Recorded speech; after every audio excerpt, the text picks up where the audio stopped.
Bienvenue dans le Green Letter Club, la chaîne qui décortique les grands sujets écologiques. Aujourd'hui, nous allons parler des modifications génétiques sur les plantes et les animaux, éradication d'espèces entières de moustiques, création de chiens bodybuildés ou de cochons miniatures. La technologie CRISPR permet de modifier facilement le génome des animaux comme des plantes. D'où cette question, l'industrie est-elle en train de trafiquer le vivant ? Pour y répondre, nous recevons Aline Richard-Zivolava, journaliste scientifique, ancienne directrice de la rédaction du magazine La Recherche, rédactrice en chef du Figaro Santé et autrice de la saga CRISPR. Bonjour Aline Richard-Zivolava. Bonjour. Dans un premier épisode, on a parlé de la technique de CRISPR, ces ciseaux moléculaires qui permettent d'éditer le génome d'à peu près tous les êtres vivants. Aujourd'hui, on va parler des conséquences sur les plantes et sur les animaux.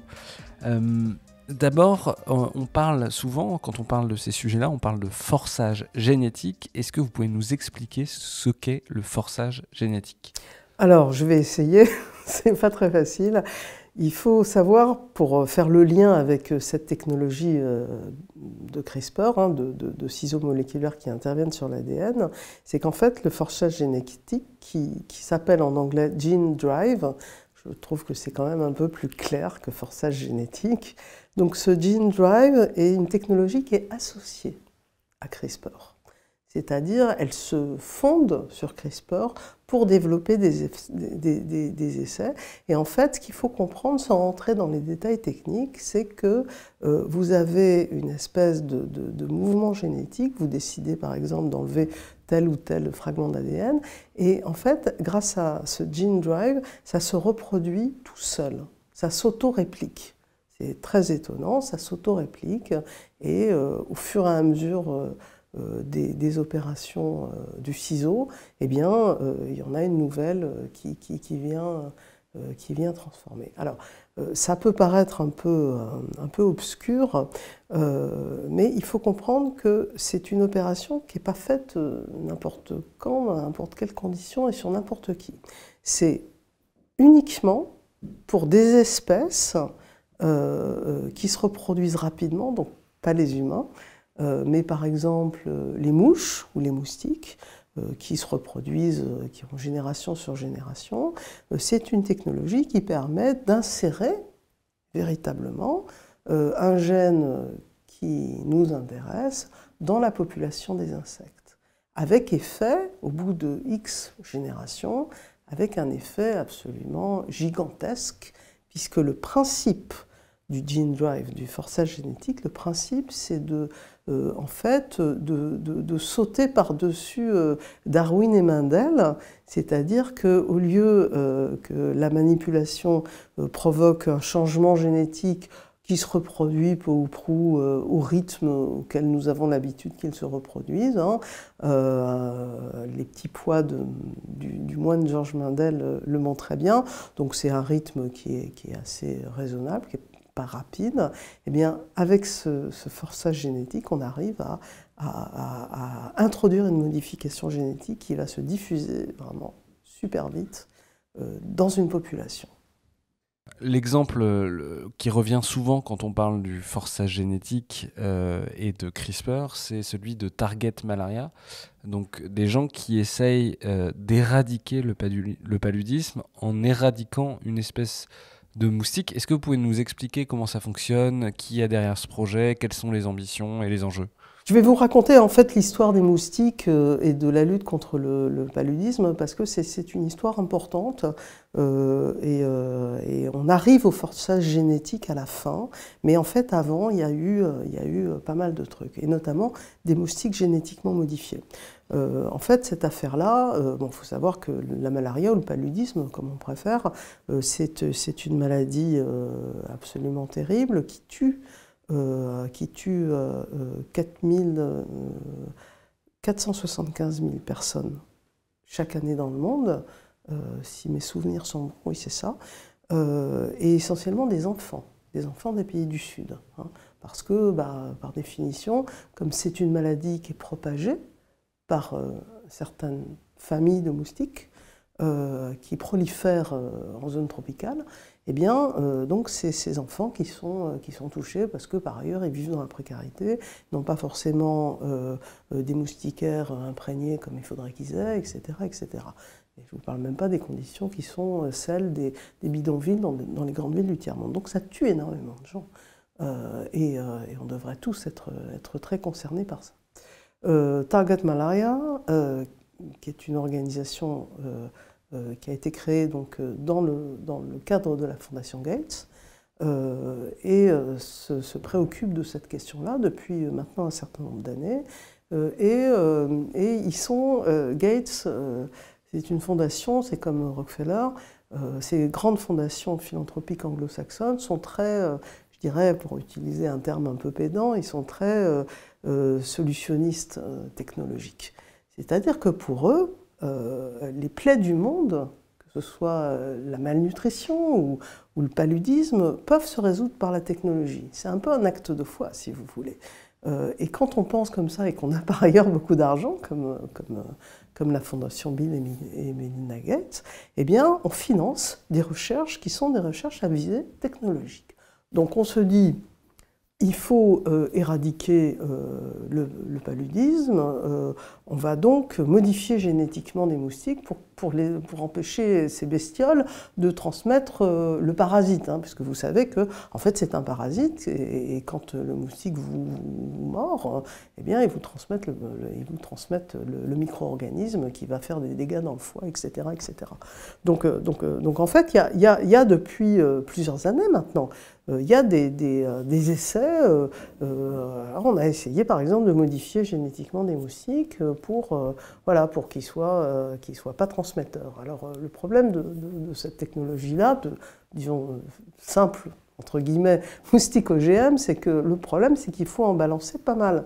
Parce que, vous mettez des moustiques dans l'environnement, ils vont produire leurs effets, mais après, d'autres viendront, et donc vous êtes obligé d'en rajouter sans arrêt, quoi. Donc c'est pas très performant comme truc. Donc Gates et consorts, avec Target Malaria, ont imaginé donc de financer ces recherches qui sont sur le Gene Drive et qui sont encore une fois très novatrices, hein, très liées à CRISPR. Il n'y aurait pas CRISPR, on ne pourrait pas faire de Gene Drive. Hein. Donc voilà, donc il y a surtout une équipe très importante au Royaume-Uni, hein, qui sont spécialisés, et les travaux ont suivi leur chemin, et les gens ont commencé peut-être à s'inquiéter un peu en se disant qu'est-ce qu'on va faire? Alors les gens de Target Malaria expliquent la chose de la façon suivante.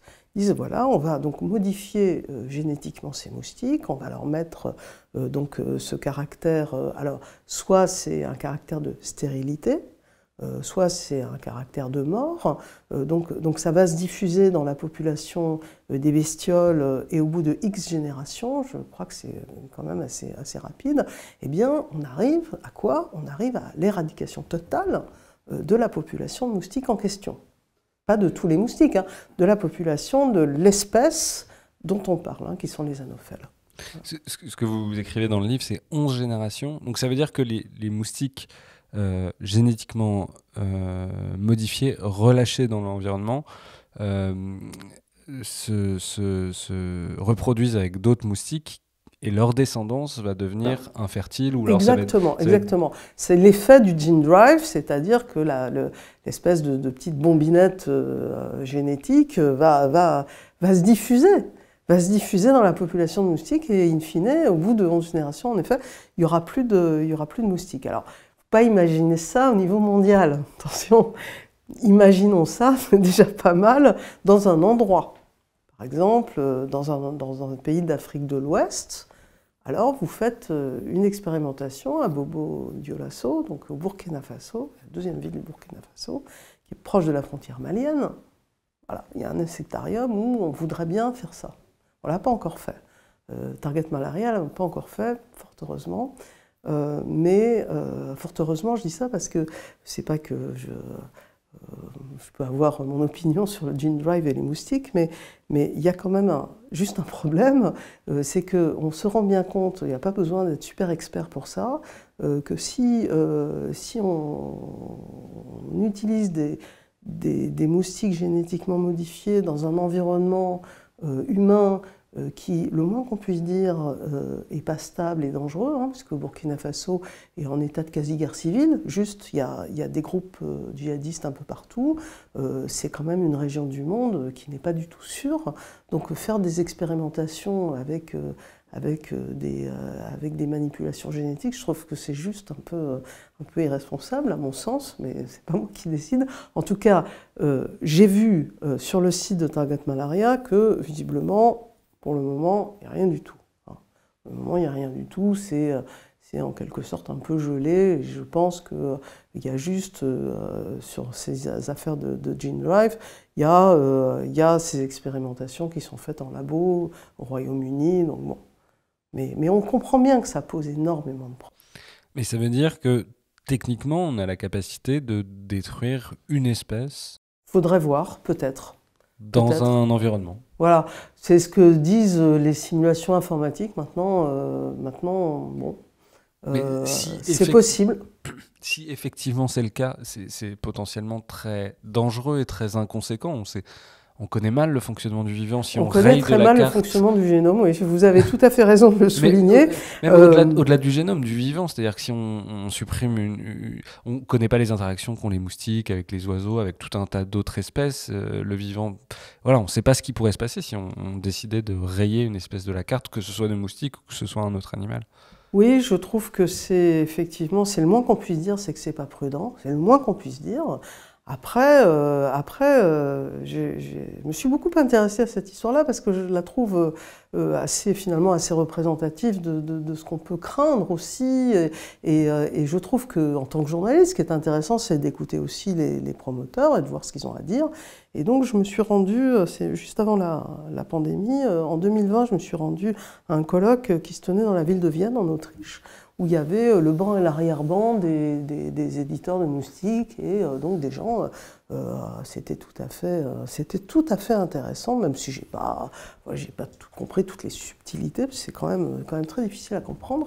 Mais en gros, ce qui est frappant, c'est que les gens qui travaillent sur le sujet sont pas du tout inconscients des risques, mais ils pensent qu'ils peuvent. Et un truc qui me fascine, moi, c'est que on peut avoir un antidote. Alors, on va faire une manipulation sur la manipulation pour pouvoir la brider. En gros, c'est ça l'idée. Et je dois dire que ça m'a un peu sidérée. Je me dis, mais c'est quand même curieux cette façon de voir. Et puis, alors c'est ce que vous dites aussi, c'est-à-dire que le problème, c'est que on n'est pas, voilà, on n'a pas créé la planète, on n'a pas créé le vivant, donc on ne connaît pas tout. Le vivant, s'il s'est accroché sur la planète Terre depuis aussi longtemps, c'est qu'il a de la ressource, il est capable justement d'évoluer, de se modifier pour pouvoir continuer. Et pourquoi les moustiques que l'on destine, nous, à une mort, ne seraient pas aussi capables d'évoluer, de remplacer une niche écologique? Je vais vous raconter une histoire qui m'a vraiment frappée, je trouve qu'elle est tellement éclairante sur ce point de vue-là. Là, on ne parle pas du tout des moustiques, on parle des peintures préhistoriques de la grotte de Lascaux. Alors, c'est quand j'étais au journal scientifique La Recherche, on avait fait un papier sur ce qui se passait sur ces peintures de Lascaux, qui est un trésor de l'humanité incroyable, et qui sont abîmées. Et elles sont abîmées, une espèce de mousse blanche, qui sont un micro-organisme très résistant, et c'est très compliqué de faire en sorte que les peintures ne se dégradent pas.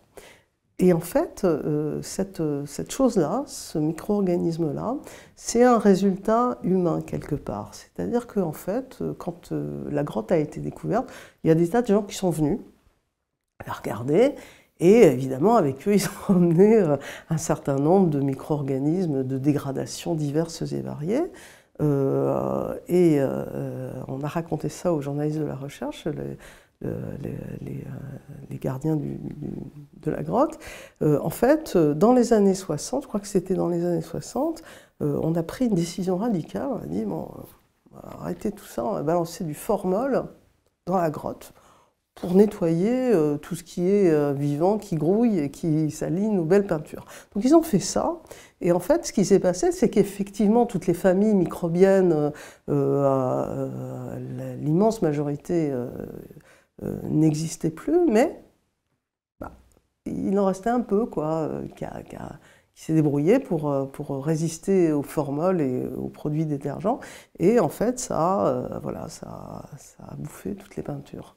Donc ça prouve bien qu'on devrait être prudent avec ce genre de choses, parce qu'on ne sait pas du tout, ce que ça peut donner. Alors bon, voilà, vous avez ce genre de débat avec des spécialistes qui vous regardent quand même un petit peu de haut et qui vous disent « Ah bon, oui, mais non, vous en faites pas, on saura... » Voilà. Donc on en est là sur ce Gene Drive. Pour le moment, il n'y a pas de... Ça s'est un peu arrêté. Voilà, mais les recherches continuent et bon. Est-ce qu'il y a des projets similaires justement à Target Malaria? J'avais entendu ou j'avais lu des projets sur la maladie de Lyme Il y a ça aussi, ouais. J'en ai aussi entendu parler, mais je n'ai pas d'informations particulières. Oui, sur les tiques. Sur les tiques qui sont porteuses de... Enfin, je crois sur le réservoir, c'est-à-dire de mémoire sur la souris à pattes blanches. Ah oui, tout à fait. Oui, absolument. Oui, j'ai lu aussi la même chose. Je crois que Nature avait fait un papier là-dessus il y a un petit moment. Oui, je ne crois pas que c'est particulièrement progressé. En fait, il faut voir, il faudrait s'y intéresser à nouveau, hein, mais bon, voir que c'est quand même une technologie, je dirais à la fois, alors là pour le coup, contrairement à CRISPR, plutôt difficile à mettre en œuvre. C'est quand même pas si simple, et puis qui est quand même là un peu contesté, je crois, un peu par pas mal d'autres scientifiques que les gens qui le font. Hein. À Vienne, il y avait un monsieur sud-africain que je cite dans mon bouquin qui a dit bon, votre histoire, elle me rappelle l'histoire du riz doré. Alors on se rappelle, ceux qui suivent un peu le dossier des OGM se rappellent de cette histoire extravagante qui est un riz donc modifié génétiquement pour accroître sa teneur en ce qu'on appelle la provitamina, c'est-à-dire en gros de la vitamine A pour améliorer la vision. Et donc ce riz-là était destiné aux enfants du tiers-monde. D'ailleurs, c'était les mêmes acteurs, hein, c'est la Fondation Gates qui a financé ces recherches-là. Et bon, ça a provoqué une controverse homérique. Et finalement, le riz doré n'a jamais été commercialisé. Et là, c'est un peu la même chose, si vous voulez. C'est vraiment du techno-solutionnisme qui fait qu'on imagine, peut-être on a raison, hein, mais on imagine des solutions technologiques à des problèmes qui sont au-delà de la technologie, qui sont des problèmes propres à l'humanité, à son organisation, etc. etc. Donc, voilà. On imagine que CRISPR, donc la capacité à éditer le génome, intéresse fortement les industriels de l'agroalimentaire, de la viande en particulier.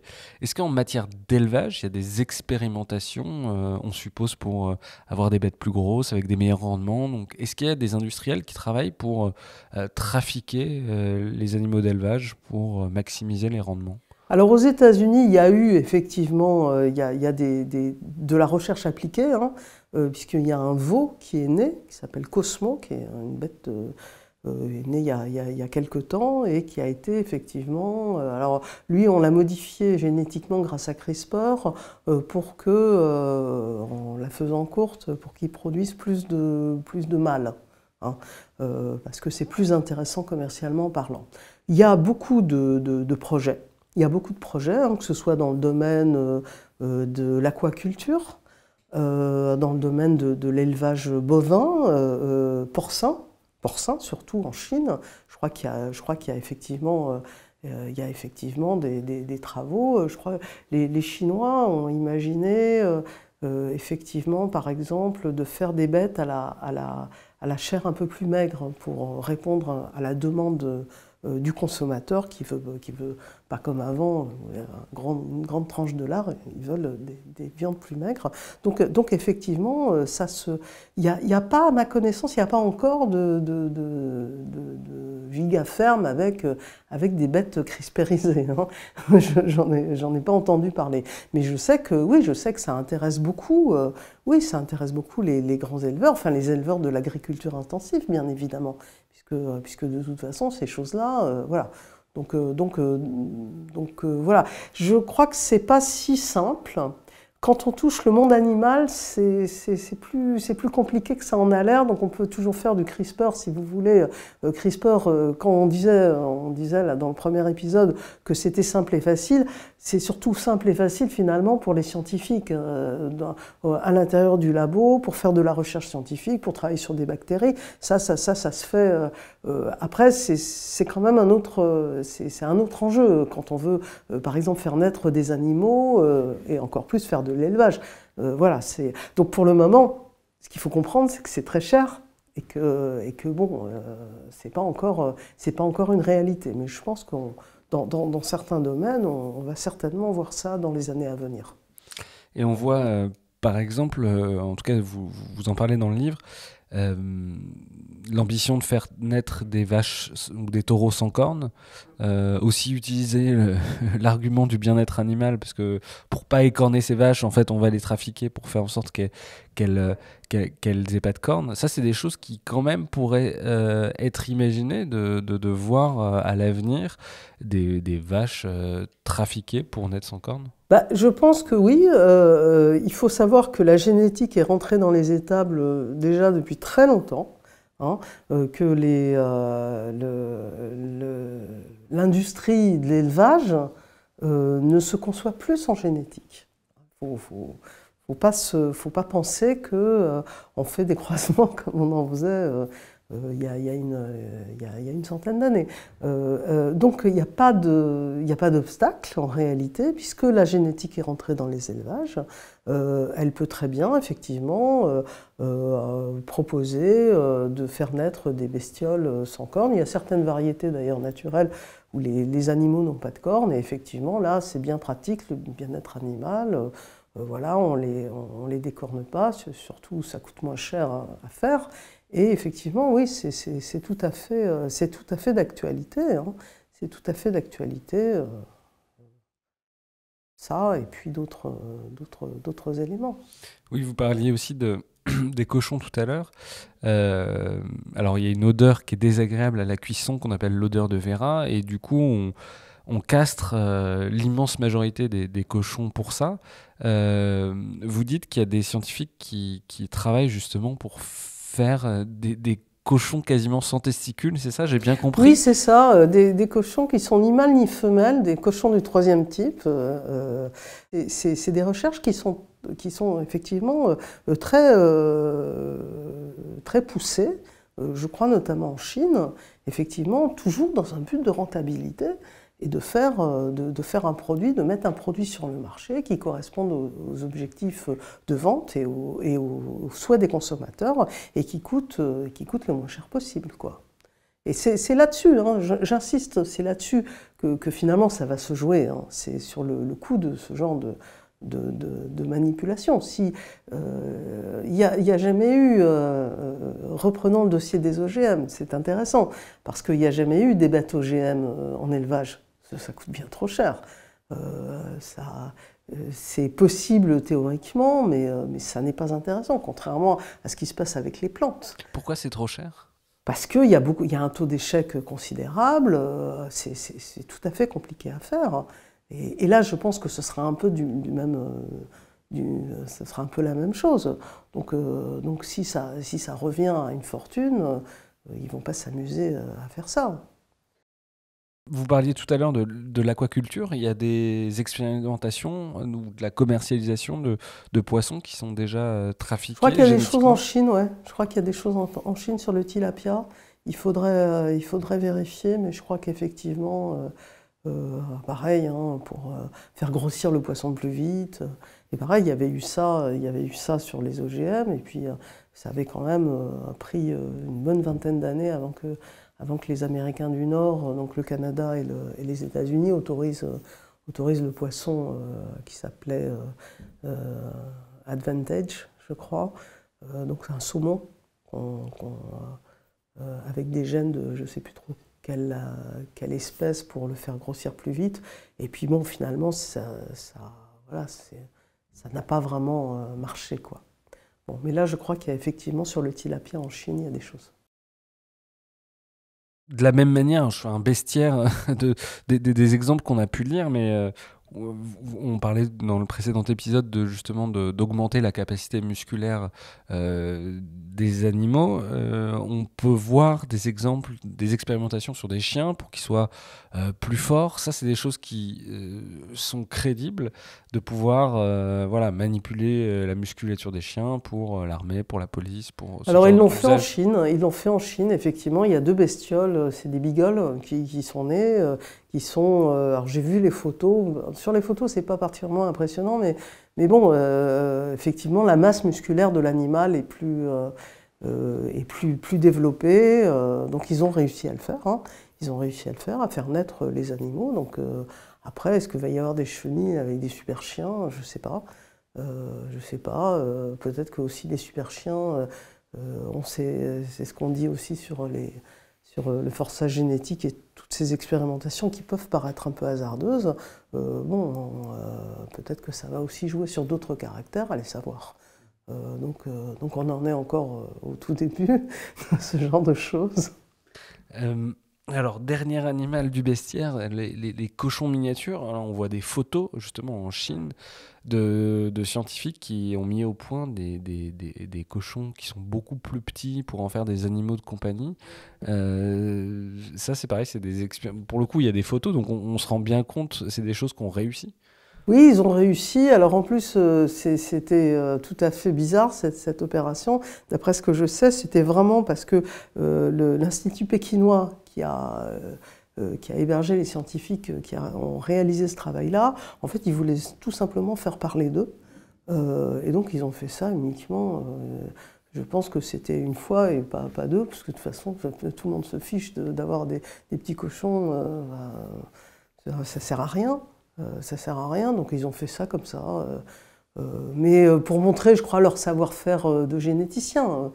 Bon, ce qui est déjà Non, sur les animaux, il y a effectivement l'élevage, et puis il y a ce truc qui devrait aussi préoccuper ceux qui s'intéressent à l'environnement, qui est les tentatives de recréation d'espèces disparues. Alors ça, c'est quand même une histoire assez incroyable, je trouve, et qui aussi dit beaucoup de choses sur notre rapport à la nature. Enfin, l'histoire est la suivante.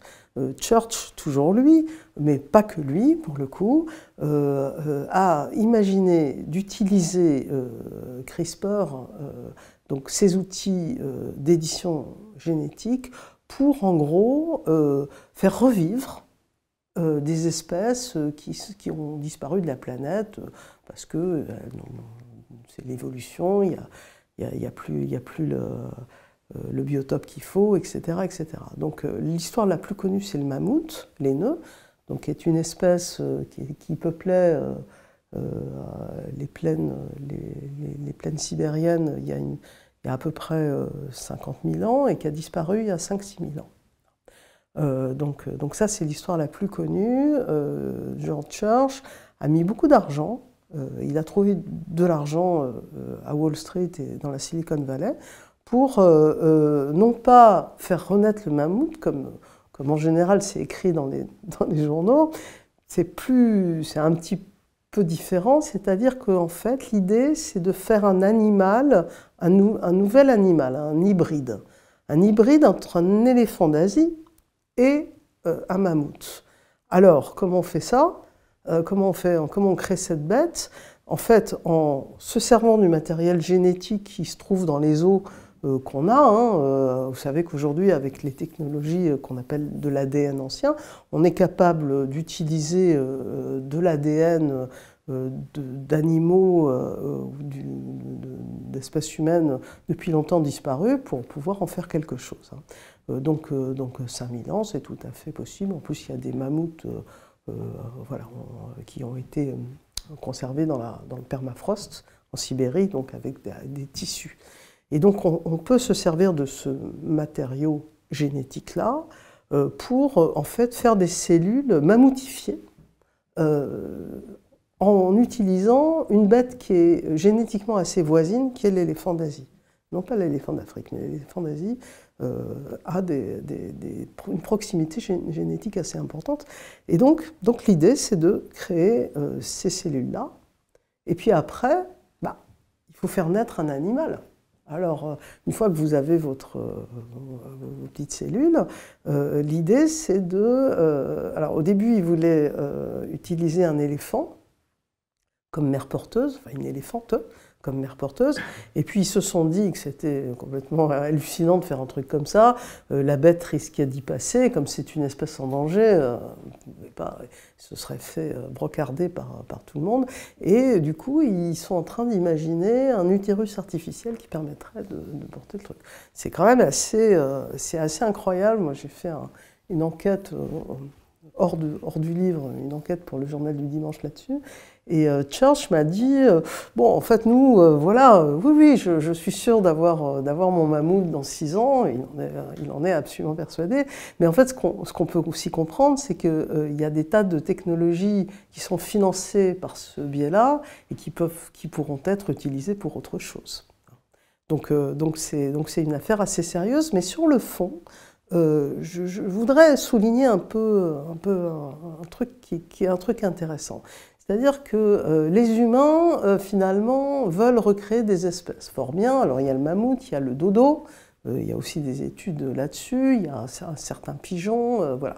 On veut recréer des espèces disparues et on veut finalement, et on dit que c'est pour l'environnement, que c'est vachement bien de recréer des espèces, alors même qu'on est en train de les détruire à vitesse grand V.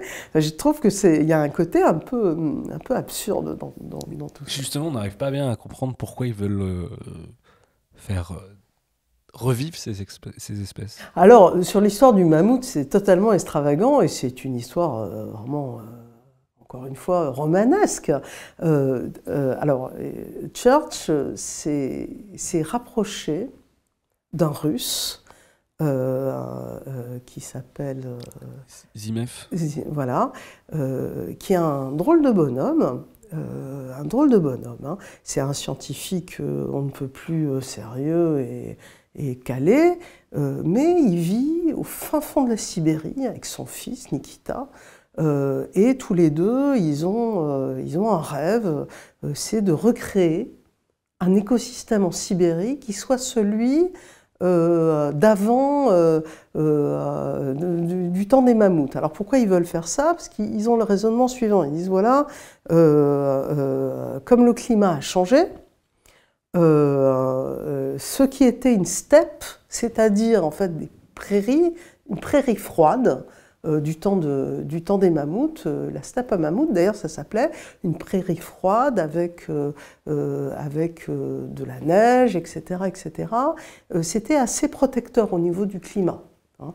C'est-à-dire qu'il n'y avait pas les phénomènes qu'on peut voir aujourd'hui, qui sont relatifs à l'albédo, qui font que le permafrost est en train de fondre et peut provoquer des catastrophes climatiques si jamais le méthane en sortait. Enfin, il y a tout un enjeu climatique. Oui, pour moi, c'était le tassement de sol, justement, parce que les mammouths tassaient le sol et du coup, voilà. Le permafrost ne dégèlerait pas. Oui, c'est ça. C'est tout à fait ça. L'idée, c'est de protéger la Sibérie, qui est quand même un endroit immense, de la protéger des variations trop brusques du climat actuel avec l'effet de serre qui risque de... Voilà.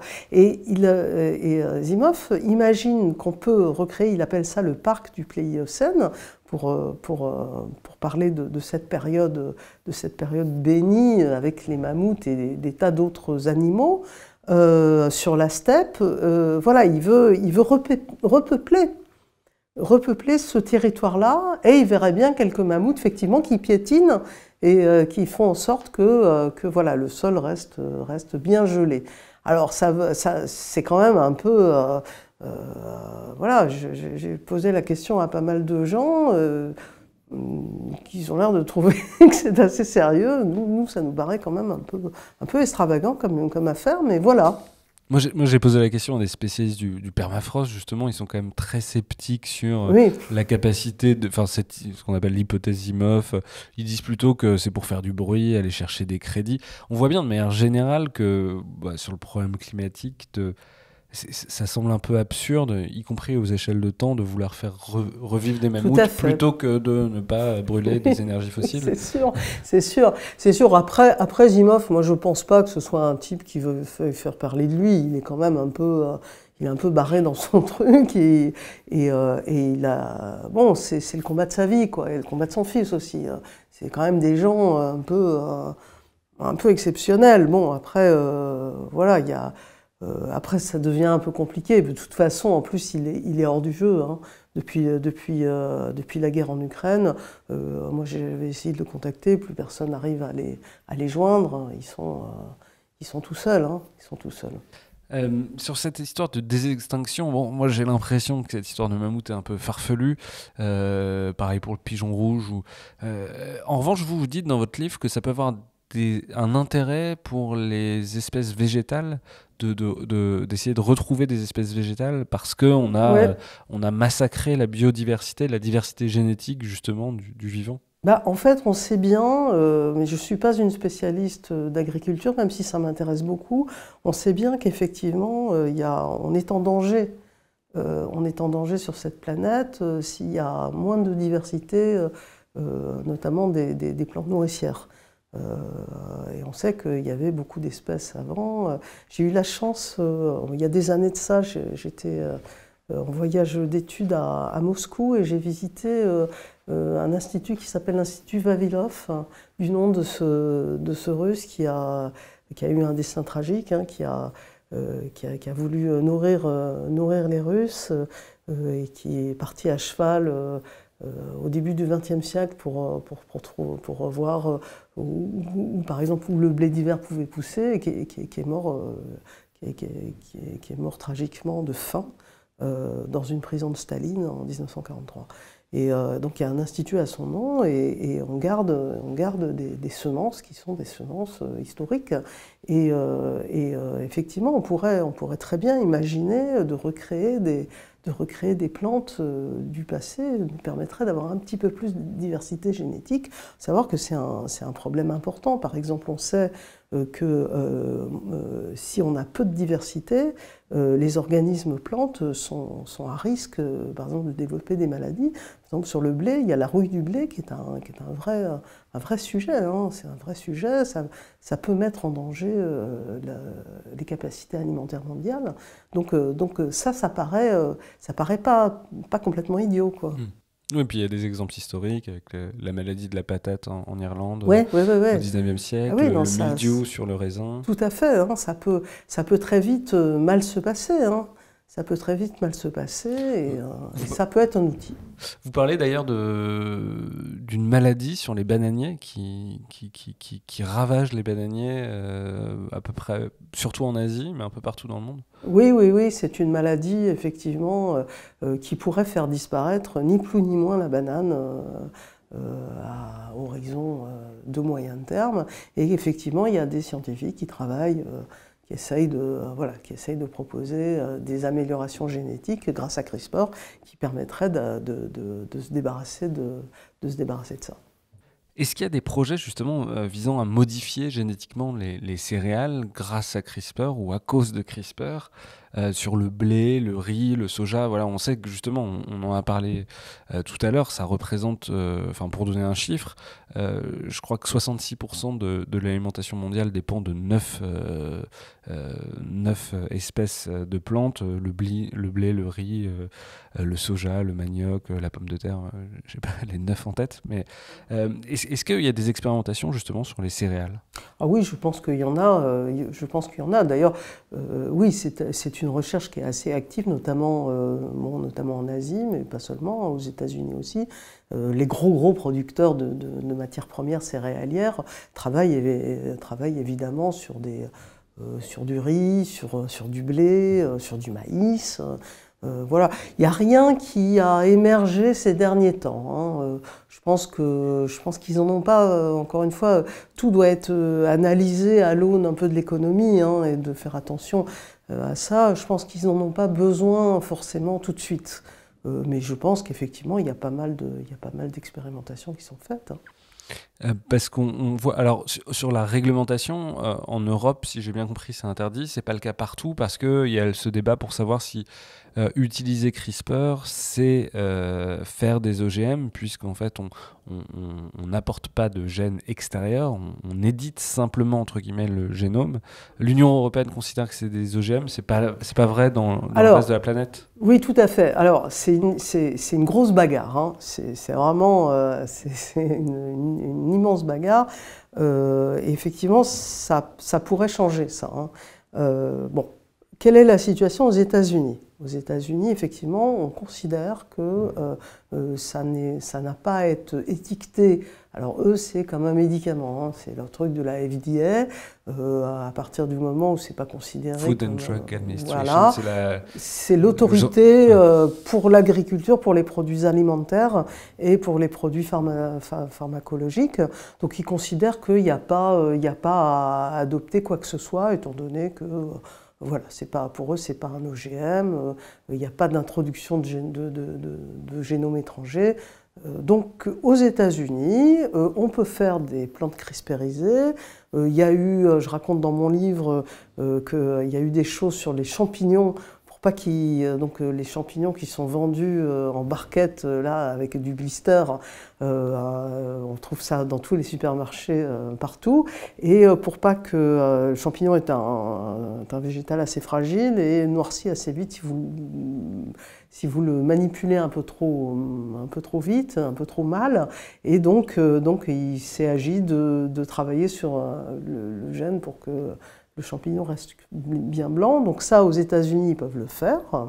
En Asie, je sais qu'au Japon, il y a eu une tomate qui a été mise sur le marché, le premier végétal CRISPR à être vendu. Alors, soi-disant, elle a été modifiée génétiquement grâce à CRISPR pour accroître sa teneur en GABA, GABA. Donc, c'est un neurotransmetteur qui est censé nous apporter un peu de bien-être et de bonne humeur dans le cerveau. Bon, enfin, en tout cas, c'est lié à ça, donc ils ont vendu ça.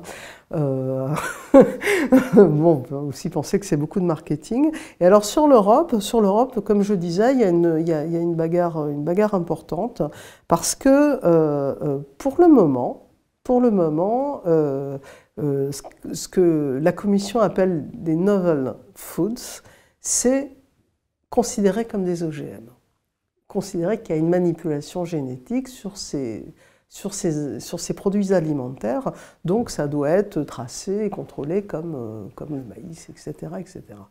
Il y a un très fort effort de lobbying de la part des industriels des semences et de l'agroalimentaire pour faire tomber cette législation-là.